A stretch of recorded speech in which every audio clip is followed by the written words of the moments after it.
What if I told you that sometimes God uses the worst storms to deliver the greatest miracles?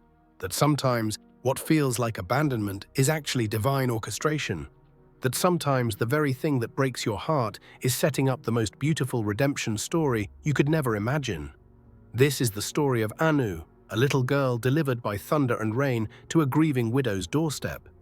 Years later, she would fall in love with a stranger on a plane, only to discover a truth so shocking it would shatter everything she thought she knew about love, family, and divine timing. If you believe in miracles, if you've ever wondered how God works in the darkest moments, you need to hear what happened that rainy night in Victoria Garden City. And trust me, by the end of this story, you'll never look at storms the same way again. Hit that subscribe button because stories like this, real stories about divine intervention and impossible love, that's what we're all about here. Now let me take you to that night when heaven itself was weeping. It was 3:07 a.m. in Victoria Garden City, Lagos, and the rain was falling like God was grieving. Not the gentle kind that kisses windows and lulls children to sleep. No, this was the kind that rumbled like a warning, that peeled back the clouds as though the heavens themselves were in mourning. At number 12, Kingsley Drive, the lights were still on. Mrs. Mary Obayemi sat by her bay window, robe tied too tightly, eyes far too dry for a woman whose world had collapsed 4 years ago. She was supposed to be at church for the special prayer vigil, but for some strange reason she couldn't explain, she had stayed home. Not because of the rain. Mary had learned to listen to that quiet voice inside, the one that whispers when you need to pay attention. The clock blinked 3:07 a.m., but she had long stopped caring about time. Even though she wasn't in church, she was praying for the family she no longer had, for a miracle she barely dared to hope for. For 4 years, her house had been full of staff, silence, and silverware, but empty of the only 2 people who once gave her life color: her husband, Chief Samuel Obayemi, and their son, Tenny. He had left in the night. No goodbye, no scandal, just silence.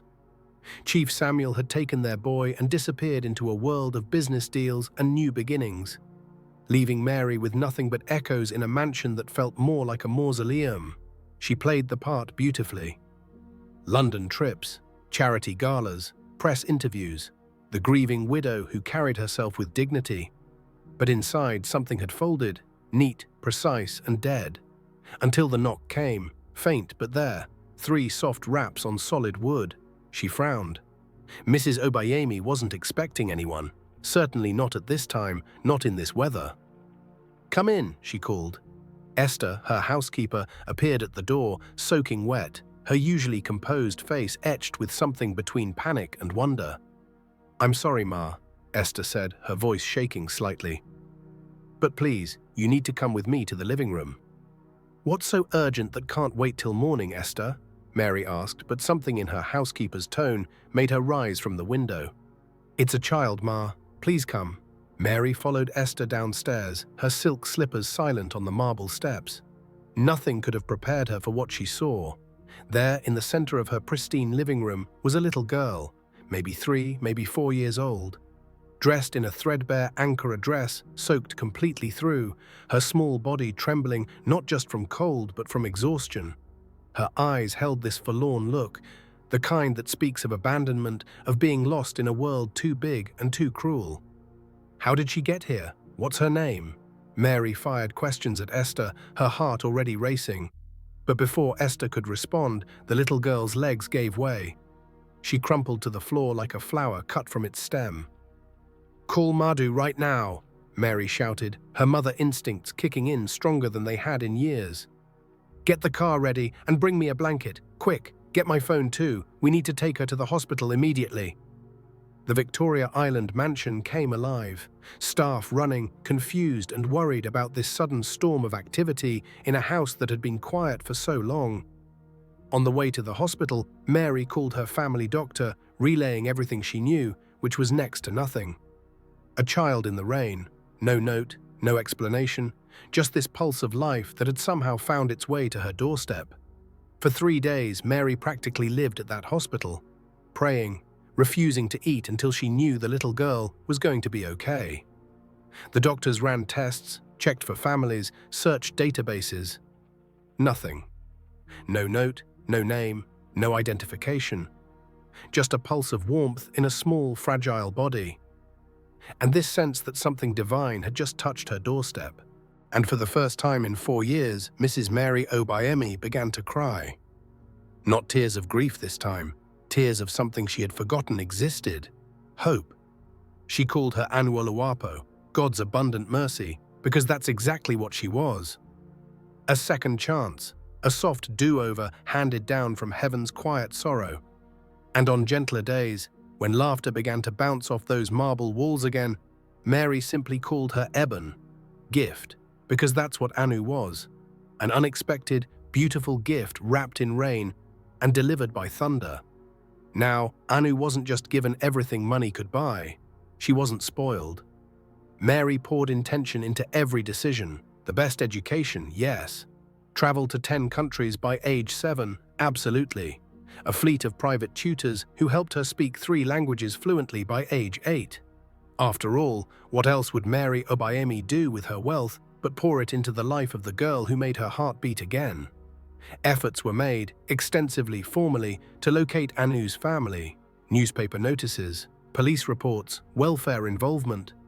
Mary turned over every stone, followed every lead, but nothing came of it.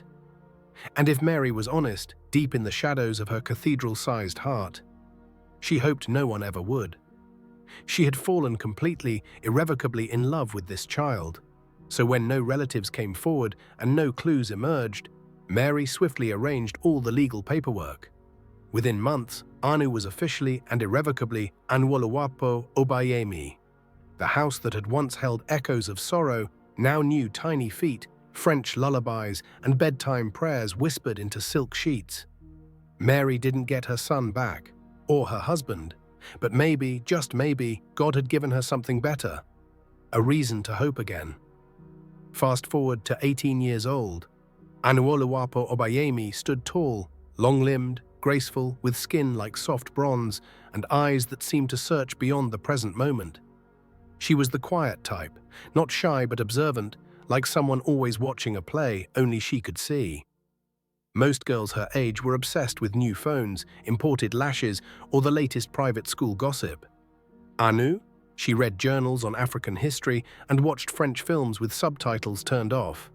Mrs. Obiemi beamed at her accomplishments, top of her class, spoke 5 languages now, volunteer work at 2 orphanages. And yet, there was this question that lived behind her smile. Some nights, Anu would sit in the bathtub until the water went cold, thinking.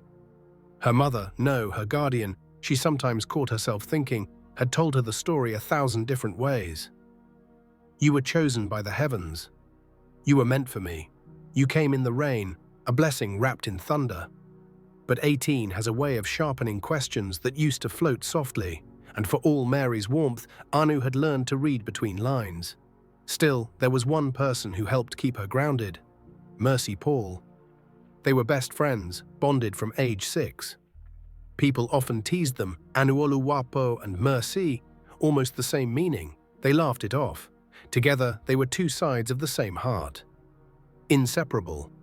And now the only thing more dominant than their endless conversations was the one thing every 18-year-old should be thinking about: university.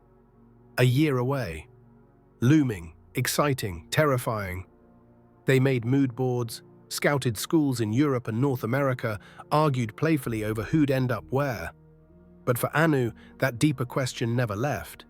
Who was I? Before the rain brought me here.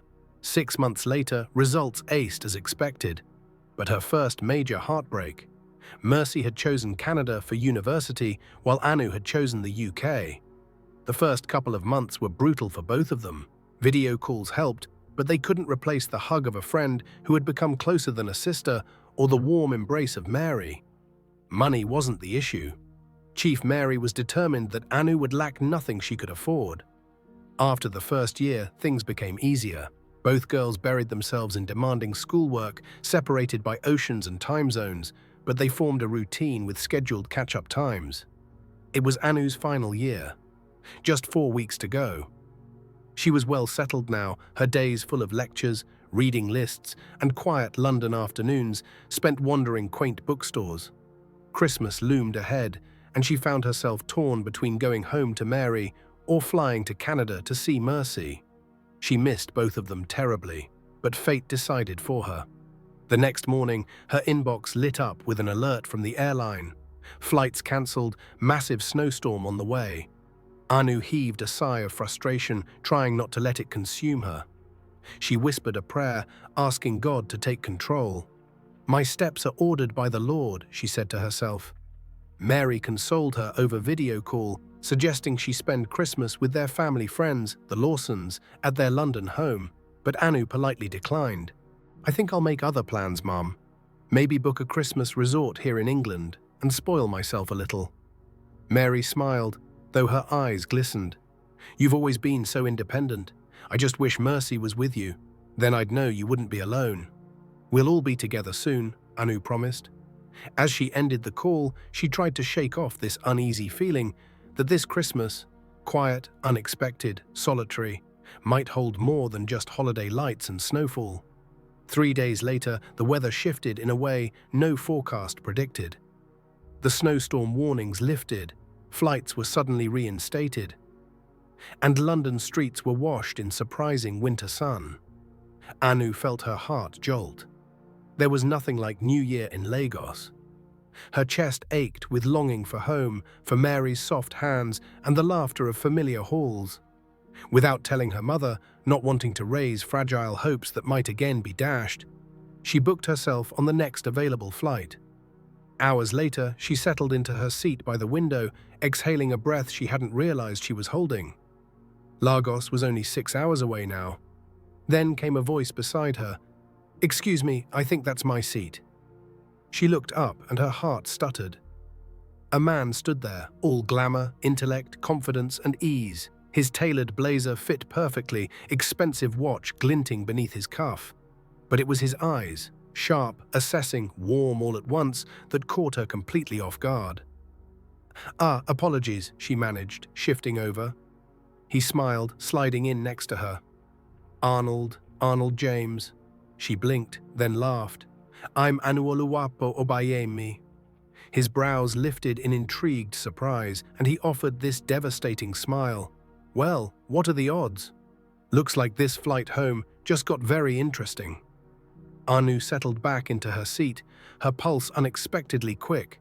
Neither of them knew just how much their worlds were about to collide, and how nothing, after this flight, would ever be the same again. By the time they landed in Lagos 6 hours later, something unspoken had already begun. Conversations that skipped past small talk straight into childhood memories, glances that held just a little too long. This electric tension that neither of them tried to name too soon. They exchanged numbers without hesitation. In the weeks that followed, dinners turned into long drives through Lagos traffic. Laughter became comfortable shared silence, and shared silence bloomed into a closeness neither of them tried to define. Anu didn't tell Mary or Mercy. Something inside her felt strangely protective of this new tenderness. It was hers alone, untouched by anyone's questions or cautious warnings. When Mercy video called from a snow-covered street in Toronto, Anu gushed about the traffic, the food, the familiar heat, but never about Arnold.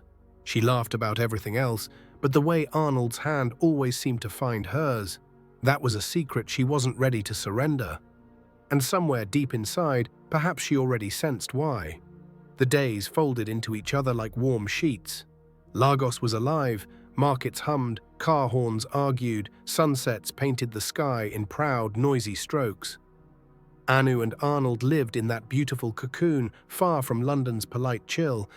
They went everywhere together. As they sat at the popular suya spot on Admiralty Road, Anu, between bites, said, "I've missed this so much." Arnold chuckled. "You love suya this much? You have no idea. It's delicious." "Why Nigeria?" she asked one evening, curled into a cabana seat beside him. Arnold chuckled. "Because home is a stubborn thing. Even if you run, it tugs you back." She smiled at that, eyes half closed. "I like that. A man with roots." "Where did you grow up?" she asked, stirring her mocktail absently. "Abuja, Mostly boarding school in England, he answered easily, then paused, this small wrinkle of thought crossing his face. Though my father, he used to live in VGC. Her hand stopped mid-stir. He glanced up, smiled. Yeah, big house, old money, all that nonsense. You know the type. The next afternoon, she went to Mary. "Mum," she said, and Mary looked up, her eyes crinkling with delight. "You look happy these days," she teased. Anu tried to smile. "I think I've met someone special." Mary studied her with that motherly stare that always cut straight to bone. "You're seeing someone." It wasn't a question. Anu laughed, shrugged. "Maybe." "What's his name?" Anu hesitated. "Arnold. Arnold James." Mary's brows furrowed slightly. "James? From where?" Anu laughed again, too brightly. "Abuja, mostly. Just someone. It's nothing serious." Mary's smile returned, but a shadow danced there. "I'm happy for you, but be careful, Anu. I want your heart to be safe. I've lost too many pieces of mine already." "I know, Mum, but how careful can you be when your heart longs to be free?" Anu asked. Days passed. While Anu was floating in clouds and seeing through rose-tinted glasses, Arnold was busy making findings. Though he had mentioned VGC as his father's residence, he had failed to mention Kingsley Drive. Because the moment Anu had sent him her address for a gift delivery, he became very suspicious. Unknown to her, he had paid the waiter at their restaurant to keep their cutlery and chinaware separate and packaged them accordingly. And now he had to wait for a DNA test result. All this because of Anu's 10th birthday pictures she had innocently sent him as they chatted about their childhood and birthdays. Viewers, how would you feel if you discovered the person you're falling in love with secretly runs a DNA test on you? A couple of days later, Anu was at a boutique off Admiralty Way, fitting a soft gold dress. Her phone buzzed. It was Mercy. She answered with a grin. "I was just about to send you pictures. I've met someone." Mercy squealed. "Tell me everything. Who is he?" "Arnold. Arnold James." A silence. "Anu, that name sounds... Did you Google him?" Anu rolled her eyes. "Mercy, please don't be dramatic. Not everyone has skeletons in their cupboard." "Anu, Lagos men's cupboards carry family trees and skeletons," Mercy responded. Anu huffed. "All right, girlfriend, I give in." Anu typed the name into her browser. Nothing. That was odd, but she wasn't going to make a fuss about it. Mercy's intuition was like X-ray vision, always looking for what was missing. "I can't find anything, Mercy. You're too distrustful, you this best friend of mine." "Hold on, Anu. I think I've found something, and I hope I'm wrong." "I really hope I am," Mercy responded. "Mercy, now you're scaring me," Anu said. "Don't worry, I'll send it to your email," Mercy replied. "All right, bestie, I'll check it later. Right now, I need to find the perfect dress for dinner tonight. And yes, I miss you." Getting home, Anu checked her email. It read, "Babe, you need to sit down and read this, but if this is who we're talking about, then..." Scrolling down, Anu clicked on the link. The page loaded. A LinkedIn profile. Teni Arnold Obayemi, CEO, Arnold James Holdings. Anu's world tilted. This wasn't possible. Could he be the same Teni? The one Mary talked about when she was little, the son her ex-husband, Chief Samuel, had taken, leaving her with empty rooms and a broken heart. Anu stumbled from the room, phone still open, her mother's voice echoed in memory. "I've lost too many pieces of mine already." Tears burned in her eyes as she called Mary, voice shaking. "Mum, do you remember Teni?" Silence. Then Mary's breath, ragged. "Anu, why would you..." "Because I think he's the same person I've been seeing. He goes by Arnold now, but he's Teni, isn't he?" "You're Teni?" Anu cut her off and thrust the phone at Mary. Mary began to sob, low and hoarse. With tears streaming down her face, heartbroken and confused, Anu retrieved the phone and sent a text to Mercy. "You were right about skeletons. It is Teni Obayemi. Mum is broken and it's all my fault. I wish you were here. Oh, Mercy, what have I done?" Outside in a car, Teni sat staring not only at the result of the DNA test he had secretly carried out, but also at a report from a private investigator he had hired. It was pictures of young Anu at the hospital with Mary beside her, and a picture of the family that had stolen her. But viewers, he wasn't looking at those pictures with anger. He was looking at them with shock, because what the private investigator had uncovered was going to change everything. It was raining again. The same heavy pounding sort of rain that had first delivered Anu to Mary's gate 18 years ago. Inside the house, Mary clutched Anu's hands, both of them trembling. "Arnold is Tenny," Anu whispered, her voice breaking. "Mom, I've been seeing Tenny. I didn't know. I swear I didn't know." Mary felt something inside her crack wide open, her heart wrenched. Just when she thought she had buried and healed from that pain, her son, the child she lost to silence and arrogance, was back. As a man. As the person her daughter was falling in love with. Suddenly, the bell rang. The gate clicked open, a shadow moved purposefully through the downpour. "Tenny," Mary gasped. He stepped in, soaked, eyes red from more than rain. He knelt by Mary's side, taking both of her hands. "Mom, oh Mom, I'm so sorry. Forgive me, I should have come sooner. Dad, I didn't know you were still in this house. He said it was sold. He said—" Tenny went on, sobbing in his mother's arms. "Oh Tenny, my baby boy, look at you. In this house, in my arms," Mary wailed, emotions everywhere. He looked from Anu to Mary, eyes raw with something deeper than regret. "Mom, Anu, there's something you both need to know." "What else could it be?" Anu lashed out. "Why didn't you tell me you were Tenny? You knew my name and where I lived. How many Obayemis do you know?" Tenny looked at her, then at Mary, his voice quiet but clear. "I think you're my sister." Mary's breath caught, her world, carefully rebuilt over years of prayers and Anu's laughter, splintered in one heartbeat. She fainted. When she awoke, they were still there. Both of them stared at her with concern etched across their faces. "Have you both—" Her voice failed, unable to ask the dreaded question about intimacy and its implications. "No, Mum," they answered together. Tears ran down Anu's face. Tenny exhaled, his voice rough. "I had a DNA test done. We're twins." Mary tried to speak, but words failed. Her eyes darted between them. "But I never—" "How? The scan only showed one child. You, Tenny." And so Tenny told them what he had discovered through his private investigator. The theft of a baby girl from an unsuspecting couple and given to a desperate couple who couldn't bear their own. A man who turned to alcohol to escape his guilt, who abandoned Anu when she fell sick after his wife's death.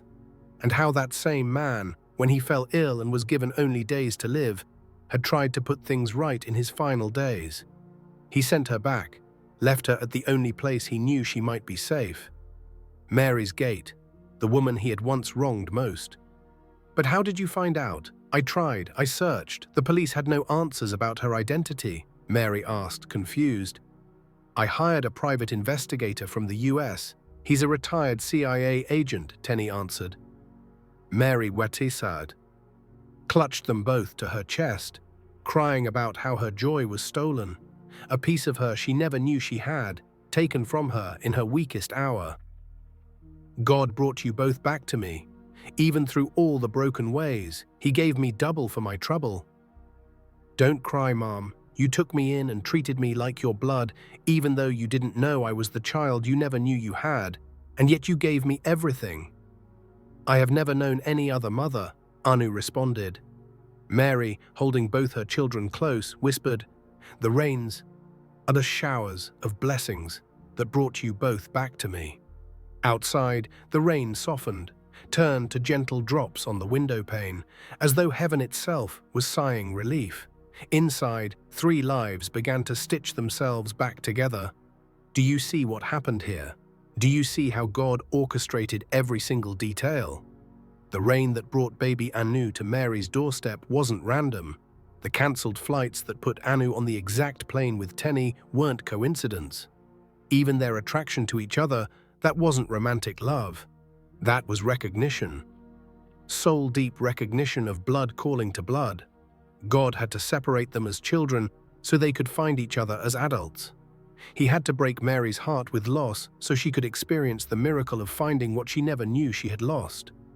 The guilty man who stole Anu had to return her to make things right. The rain had to fall at exactly the right time. The flights had to be cancelled and then reinstated. Mercy had to be suspicious and search for Arnold's real identity. Every heartbreak, every separation, every moment of confusion was setting up this divine appointment. Mary lost her husband and son, but God gave her back her son and the daughter she never knew existed. Anu grew up wondering who she really was, and God revealed she was exactly where she belonged all along.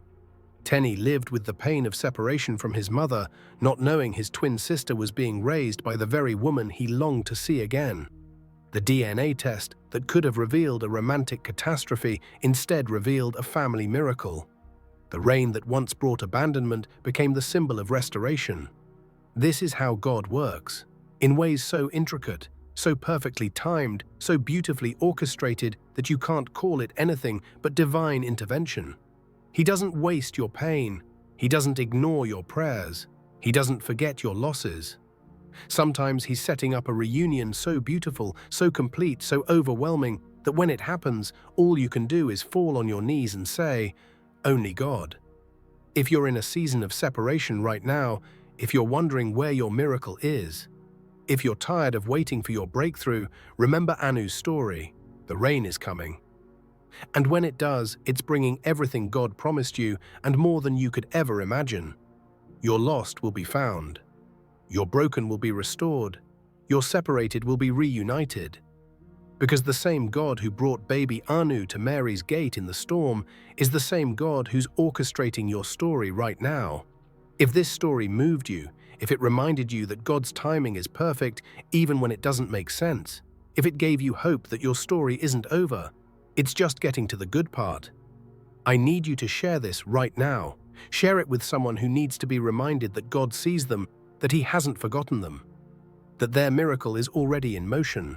Hit that notification bell because stories like this, real stories about real miracles, about divine timing and impossible reunions, that's what changes lives. And tell me in the comments, what are you believing God for? What reunion, what breakthrough, what miracle are you waiting for? Because if He can bring twins back together through a rainstorm and a cancelled flight, He can handle whatever you're trusting Him for. The rain brought her once. The rain will bring your miracle too. Keep believing, keep praying, keep watching for the rain. Your divine intervention is coming.